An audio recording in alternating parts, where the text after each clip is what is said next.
Welcome to another edition of Top 12s. Today, we delve deep into our guilty pleasure, boy bands from the 90s and noughties. Kicking us off are bbmak. British trio bbmak aren't a typical boy band. For one, they can't dance, they play actual instruments, and they even write their own songs. Perhaps most well known for their debut single Back Here, released in 1999, they sold a total of 3 million albums. The band guest starred on ABC's All My Children in 2000 and Disney's Even Stevens in 2001.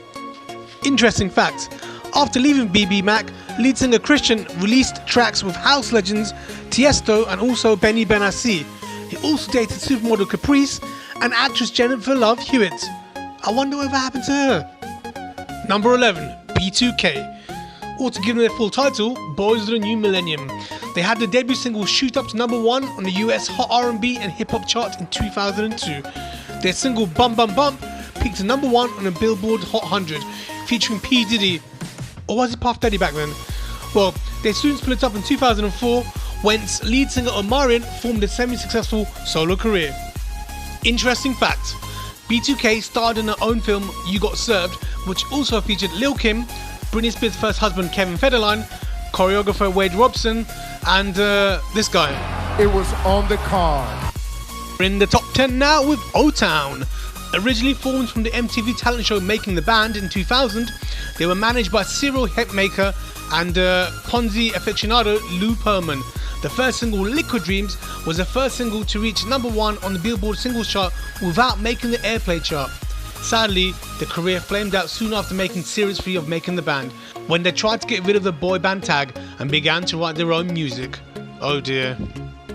Interesting fact, former lead singer Ashley Parker Angel enjoyed a successful Broadway career, playing Link Larkin in Hairspray and currently as Fiyero in Wicked. Number 9, Hanson. 1997 was the year of Bop. It became number 1 in at least 12 countries and was awarded Song of the Year by publications such as Rolling Stone and VH1. They were especially popular in Europe, where they had 8 UK top 20 singles. Not bad considering many people think of them as a one-hit wonder. The three Hanson brothers are still touring to this day. Interesting fact, in May 2013 they launched their own beer, Hops, at the launch of Hangover 3. The beer, just like the film, sadly flopped. Number 8, Jonas Brothers. Another creation of the Disney Channel hit factory of the early 2000s, Jonas Brothers had frequent guest roles on Hannah Montana. My nuts, the Jonas Brothers! And starred in the film Camp Rock. Their squeaky clean image saw them sell over 17 million albums worldwide. Sadly, their first residency, Jonas Brothers in Vegas, which was set to start this April, was ultimately cancelled due to the coronavirus pandemic. You've really pissed me off with this. Interesting fact, in 2010, at the personal request of Sir Paul McCartney, they performed at the White House in front of President Obama. How much we miss him. Number 7, Boyzone. Boyzone have had 9 number 1 singles in their native island, but they didn't have their first UK number 1 single till they covered the Bee Gees' hit single Words in 1997.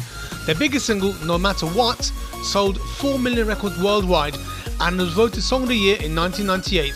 That same year, their tour of Ireland broke all sales records when 35,000 tickets were sold out in 3 hours. Interesting fact, their final album, Thank You and Goodnight, includes songs written by a young Ed Sheeran and Sam Smith. Number 6, New Kids on the Block. These guys broke all sorts of records in the 90s. They were everywhere. They sold more than 80 million records worldwide, had a start on the Hollywood Walk of Fame, had their own comic book, and their own Saturday morning cartoon show. They teamed up with Backstreet Boys in 2011 to form the pop supergroup and Vowel Shy, NKOTBSB, but that only spawned one single. Interesting fact, former member Mark Wahlberg went on to become a movie star, famous for playing himself in every film and opening his own chain of restaurants, ingeniously named Wahlburgers. We're in the top 5 now with Westlife. The Irish crooners have amassed over 1.5 billion views on their official YouTube channel and have sold 45 million records. In the UK, they've had a whopping 12 number 1 singles, including an astonishing 7 consecutively. That's the most since the original boy band, the Beatles. Interesting fact, Despite their worldwide success, their highest ranking single in the USA was the paltry number 20 on the Billboard charts. Oh dear. Number 4, Boyz II Men. Their song End of the Road sets a new record for longevity, staying at number 1 on the Billboard Hot 100 for 13 weeks, breaking the decades-old record held by Elvis Presley. They then broke their own record with their baby-making smash hit of 1999, I'll Make Love to You, which was number 1 for 14 weeks. And then they did it again with their song One Sweet Day featuring Mariah Carey, which held the number 1 spot for a whopping 16 weeks. I think I need to sit down now. Interesting fact, they have a street named after them in West Philadelphia, where they were born and raised. Number 3, Take That. Arguably the biggest boy band from Britain ever, Take That had an incredible 17 top 5 singles, 12 of which reached the top spot. After a decade-long hiatus, in 2010, their 6th studio album Progress quickly became the second fastest-selling album in British history. The Manchester Crooners are considered national icons in the UK and a favourite of the Queen. Interesting fact, contrary to popular belief, original band member Robbie Williams did not leave the band. He was kicked out because he was partying way too hard and frequently late for rehearsals. Number 2, NSYNC. No Strings Attached, NSYNC's second album, was the biggest selling during the first decade of this century. Number 1, the Beatles of course.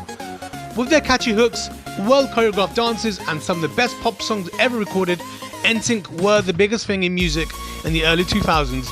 The only thing stopping them from the top spot was their relatively brief career. They split after only 3 albums when their lead singer went on to do his own thing. Interesting fact, NSYNC pretty boy Lance Bass paid millions to train with the Russian space agency in the hope of hitching a ride to the International Space Station. He failed both times. He still hasn't given up hope of reaching space one day. Fingers crossed, Lance. And that means that the number 1 boy band from the 90s and noughties has to be Backstreet Boys. They've sold over 100 million records worldwide, more than any other boy band. Their first 10 albums hit the top 10 on the Billboard charts. The last group to manage that was Led Zeppelin in 1979. Considering that the lifespan of most boy bands is about 2.5 years, their longevity is even more impressive. They became the first boy band to top the US album charts in 3 different decades. But what's most impressive to me is that unlike other boy bands, every single member of the Backstreet Boys could actually sing pretty well. Interesting fact, their signature song I Want It That Way is absolute gibberish. The producer Max Martin didn't speak English well, so incorrectly mixed up the lyrics, but everyone loved the result and they just kept it in there. The video is one of the most parodied, with versions by The Wanted, Big Time Rush and Blink 182. And there you have it, your top 12 boy bands from the 90s and noughties. Did we get it right? Who we missed out? Let us know in the comments below.